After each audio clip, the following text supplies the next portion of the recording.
ஒரே நாளில் நீங்கள் வெள்ளையாயிடலாம். சைடில் உட்காந்து பேசினா எதை வேணாலும் கேட்பீங்க போல். நிறைய பேருக்கு ஸ்கின் ப்ராப்ளம் இருக்குது. இந்த ஸ்கின் ப்ராப்ளத்துக்கு என்ன பண்ணணும் அப்படின்னு எக்ஸாக்டாக இந்த வீடியோவில் சொல்ல போகிறேன். ஹெல்த்தை பற்றி நிறைய இன்ஃபர்மேஷன் நம்மளோட பேஜில் இருக்குது, என்னை ஃபாலோ பண்ணிக்கோங்க. உங்களுக்கு ஸ்கின் ப்ராப்ளம் இருக்குது அப்படின்னா அவுட்டர் நியூட்ரிஷனுக்கு நீங்கள் செலவு பண்ணுறத இன்னைக்குலேருந்து நிறுத்துங்க.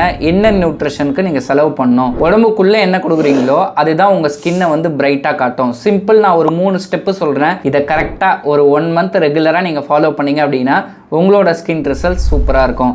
First of all, vitamin C ரிச்சாக இருக்கிற ஃப்ரூட்ஸ் என்னென்னவோ அதெல்லாம் டெய்லி பேசிஸில் கொஞ்சம் இன்டேக் பண்ணுங்கள். செகண்டு, ஒமேகா 3 இந்த ஃபிஷ் டேப்லெட் அப்படின்னு சொல்லுவாங்க. அந்த ஃபிஷ் டேப்லெட் எது நல்ல குவாலிட்டியோ அதை யூஸ் பண்ண பழகுங்க. ஒரு நாளைக்கு 3 லிட்டர் தண்ணி கம்பல்சரி குடிங்க. உங்கள் ஸ்கின்னு ஒரு 30 டேஸ்லேருந்து ஒரு 60 டேஸ்க்குள்ளே சூப்பராக இருக்கும். இந்த மாதிரி நிறைய இன்ஃபர்மேஷனுக்கு நம்ம பேஜை ஃபாலோ பண்ணிக்கோங்க. நிறைய டிப்ஸ் உங்களுக்காக காத்துட்ருக்கு. தேங்க்யூ.